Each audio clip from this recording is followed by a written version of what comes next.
Bears head coach Ben Johnson held his Monday press conference and sounded off on several different topics. I want to hit on them all here on Chicago Bears Now. My name is Harrison Graham. Welcome into the program. And if you love the job Ben Johnson is doing, can we get a thumbs up icon or a click here on this video? Hit that like button. I mean, I don't know. Could you say, if you did a presidential approval rating, what would Ben Johnson's be in Chicago? 100%, 99.9, the 0.1, 0.01, whatever. 0.1, I guess it would be. The Packers fans living in Chicago, which, there's more than a couple because no one wants to live in Green Bay. Hit that like button if you are loving the job Benny J is doing.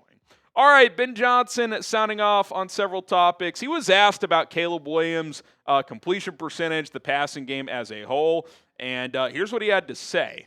He said, quote, "It's an area we have certainly talked about. We have to be fundamentally correct. The primary receiver, when he's open, we've got to make sure we hit him. And then all of our pass catchers, we just harped on it today, we need to be more disciplined in our route detail. It's not where it needs to be. Our depth's not proper all the time. Our steps isn't. Everyone has a role to play to get this pass game cleaned up. It's not where it needs to be. We're winning in spite of our passing game, not because of it, and none of us are pleased with that." Can I first just give a round of applause to Ben Johnson? Think about this. The Bears are 9-3. The Bears have the number 1 seed in the NFC. It would be easy for him to go up there and be like, yeah, we're still a work in progress, but we're pleased with where we're at. Like, no. Like, the passing game has been very hit and miss, and we need it to be better. Despite all the winning that we're doing, despite just kicking the Eagles' ass, this guy does not let a detail slip. And that is how you earn respect in the locker room, from the fan base, from the media, etc. Yeah, Caleb Williams overall has made strides this year. He's taken a step forward, but he's sub 60% in completion percentage. It's not good enough. It's not good enough. Now, that doesn't mean he's a flop. That doesn't mean he's not a good player and that he still can't be a great player at some point in the NFL. There's a lot of data that suggests he's doing a lot of good things. He's top 5 in play action passing. His TD to interception ratio is better than 3-1. Like, I don't care that his completion percentage is less than last year. He's a much better quarterback this year, just on the eye test from what I've seen this year. And the reason I'm still optimistic about this situation long-term and moving forward is a lot of his misses are footwork and base related. And when I say base, his feet at times get too spread out, and that can lead to overthrows. A good example of a miss just being footwork related from this last game, he had a full left to right read, right, where it started far left, slot left, came all the way back to the right. He read it perfectly. He got to his third read, Roma Dunze in the right corner, front pylon, for what should have been an easy touchdown, and he didn't reset his feet and throw. He was like, oh shit, he's wide open, I got to throw it, and he didn't set his feet, and he short-armed it. Take a split second, reset your base, deliver a strike. That should have been a touchdown. But the reason I'm confident and encouraged by it is the eyes are in the right spot, right? He got to his third progression on that and threw to the right spot. He just missed, right? I would rather have that than a guy that can't get through his progressions, than a guy who's not seeing it well. I actually think he's seeing it really well. He's just misfiring. And so if he gets to the point where he's just delivering more accurate footballs, then you're going to be cooking with gas. Like, I think he's actually grown in a lot of areas that you don't really see when you're watching live command of the offense, which Ben talks about. We'll get to that in a second. Going through progressions, it's just he's missing throws. You're like, you got to hit that one, right? That's the next step for him, is you just got to be more accurate, and a lot of that is footwork based and with his overall base when he's delivering the football. If you're still rocking with Caleb Williams, type the 18s in the chat. I'll ride with this guy right now. I'm not hopping off the bandwagon anytime soon. And by the way, even in games when you're like, I don't feel like he played that well, he's always good for at least one big-time play in a big spot. The Cole Kmet touchdown was a great example of that. Okay, Ben Johnson also saying this when it comes to Caleb. He says, what you don't see is how smooth the operation was on Friday. I thought that was one of the better jobs he's done, getting the play call, getting out of the huddle. He even said later, I screwed up a play call, and he made it right for me. And I think that's been obvious throughout the year. Remember back in week 1 against Minnesota where they couldn't even get plays off the ground after the opening script? False starts, people not lined up properly, the motions being mistimed, all this stuff. It's like, Yeah, they don't have command of the offense right now. Caleb, it's a complicated offense. It's not in full sync, which to be expected. Complex offense, first game out of the chute. That stuff's been mostly eliminated. They don't have a lot of pre-snap penalties. They don't look, just kind of lost at the line of scrimmage like they did at times early in the year. He clearly has much better command of the offense than he did a month ago and certainly 2 or 3 months ago. So those type of things I think are really encouraging. Now the next step is like, all right, you have command of the offense. Your eyes are in the right spot. You're getting through your progressions. You just got to deliver accurate footballs more often. That's the next step. All right, Ben Johnson continuing here. He was asked, hey, you thinking playoffs, number 1 seed? The second time he's been asked this. He was asked a few weeks ago. And he had a very similar answer. He said, it doesn't mean anything. There's 5 games left. We've got a long way to go. Again, I just appreciate the focus, the honesty, and I do agree with him where it's like, yeah, they're the number 1 seed, and I still think this team get a lot better. A lot of that is with the missed opportunities in the past game. A lot of that is with the injuries on defense and, hopefully getting some key guys back. The pass rush hasn't been great. Like, there's a lot of areas this football team can still improve on, some of which they can improve on this season. Some, your front four is not going to be dominant. It just is what it is.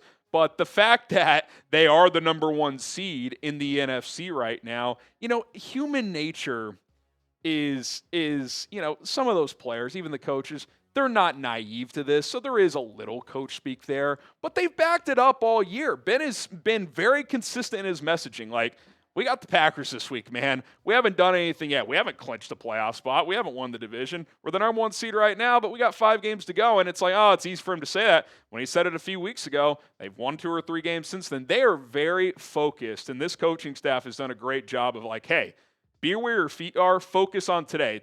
Today, you're starting to game plan for the Packers. Wednesday, first full practice of the week. Sunday, it's the next game, and then you start it all over again. Like, process. That is what this team is focused on, and it's leading to good results.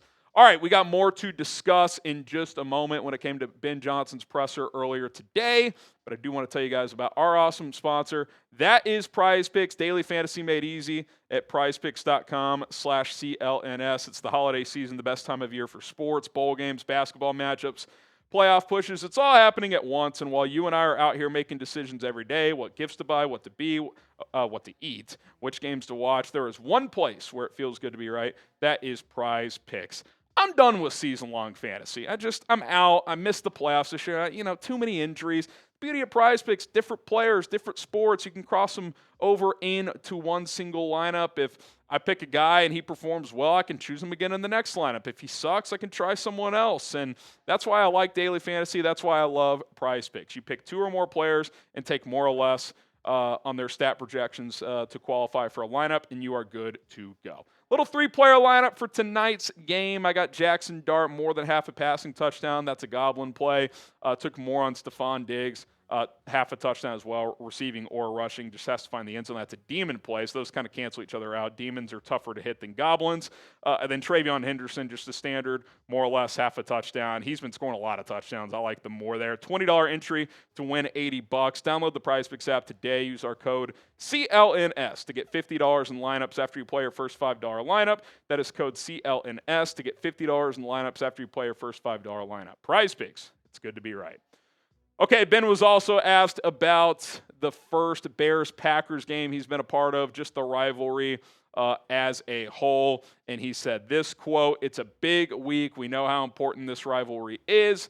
It's one of those that lives in NFL history." And yeah, and unfortunately for the last, 15 years, whatever, even longer really, the Packers have owned the Bears. It's just a reality. And that's why in Week 18, when Packers fans are like, oh, it doesn't matter, Bears fans, this was their Super Bowl to win 5-12. Yeah, it was last year. It was the Bears Super Bowl. They were 4-12. They lost 10 in a row. They hadn't beaten the Packers since 2018. So yeah, forgive us for celebrating that win. It had been a miserable season and a miserable stretch without beating the Packers. And now, for the first time in a while, both are really good at the same time, and they play each other twice in 3 weeks. And don't forget, Ben Johnson stoked the flames on this in his introductory press conference. He said when he took the job at Halas Hall in that first presser, he said, quote, "I kind of enjoyed beating Matt LaFleur twice a year, and he took some flack for that. Like, hey, man, like, do you know the recent history of this rivalry? It has not been good. He's backed it up with how this team has played this year. We'll see if he can back it up on Sunday and obviously again at Soldier Field in Week 16. Get your popcorn ready. Ben Johnson set the expectations, and he's backed it up, and now it's time to deliver on this game. Because, don't get me wrong, if the Bears got swept by Green Bay and still made the playoffs, this would be a hell of a season regardless. But, like, you want to make it even more special, go beat Green Bay at least once, if not twice, over the next 3 weeks. Cole Kmet was asked about this rivalry as well. He's obviously one of the longest tenured Bears, and he's from Chicago. He said, this is a game I look forward to every year growing up in Chicago. It's a game I watch year in and year out. My best friend who was in my wedding is a Packer fan. He still won't wear my jersey unless he is out of the country. That's a funny story, by the way. Cole's sister's boyfriend is Lucas Van Ness. He plays for the Packers. There's a lot to it. Obviously, the history, 2 charter franchises, all of that. There's going to be a lot of juice in this game. There's a reason Fox flexed it to the 325 window. I would imagine this is one of Fox's most watched games of the year. I mean, I would guess it's in the top 5. Bears, Packers, Lambeau Field, number 1 seed, number 1 team in the North on the line, potentially number 1 seed in the NFC on the line, especially if the Bears win it, they would stay on top. This is a massive, massive game. It always is, but even more so because the Bears they're doing their part for the first time in a while. Predict the score, Bears, Packers, who you got. Let me know who wins and what the final score is going to be of this awesome matchup. Okay, lastly, he had to get asked about him going shirtless in the locker room in that viral moment. Obviously, we all know the Wiener Circle story where they put out several weeks ago. Hey, if Ben Johnson ever does good, better, best shirtless, we'll do free hot dogs again, just like they did for the Caleb Williams 4-touchdown game. Here's what Ben had to say on this quote. He said, my 2-year-old was watching the TV screen back at home, and she was looking at the TV and saying, no shirt, while pointing to the screen. My wife had no idea what was going on. I think any chance you get to feed a city, you do it. Man of the people. I just love this guy leaning into it, right? And a lot of people online were like, this is cheesy, whatever. And look, if the Wiener Circle thing wasn't out there, it would kind of be cheesy, right? It's like, all right, you're the coach, but like, he knew about it. They asked him about it weeks ago when it happened. Huge win on the road. Perfect time to pull that out, right? Especially the day after Thanksgiving. It's the time of the year where you're giving. People are donating to homeless shelters, charities, food banks, all that stuff. He said in his speech, like, hey, I know you guys are hungry for more. The city of Chicago is hungry too. Like, you love that stuff, right? And I love that he leaned into it. And calculated, right? Like, it wasn't just like, McAfee on College Game Day. I got to rip my shirt off every week. It's like, hey, yeah, the guys are vibing. Good time to do it. Hey, free hot dogs for the city. I mean, this guy's approval rating in the city of Chicago. Is there a person that lives in that city that is more popular than Ben Johnson right now? I don't see how anyone could be. I mean, maybe Connor Bedard with the Blackhawks, but hockey's not as big as football. When the Bears are winning, it's a Bears town. Like that, I guess you could say like Michael Jordan, but he doesn't live there anymore, all that stuff. So, yeah, it's this guy has galvanized the team in the city overnight. It is just whatever the expectations were, how high they were, and they were high for me, he's blown me away. He has been absolutely remarkable for this team and for this city. All right, appreciate everybody for making it to the end of this episode. Hit that subscribe button, turn on notifications if you want free and daily Bears content. Remember, we have a subscriber battle going on with our Packers channel, so let's take those guys down. Bear down.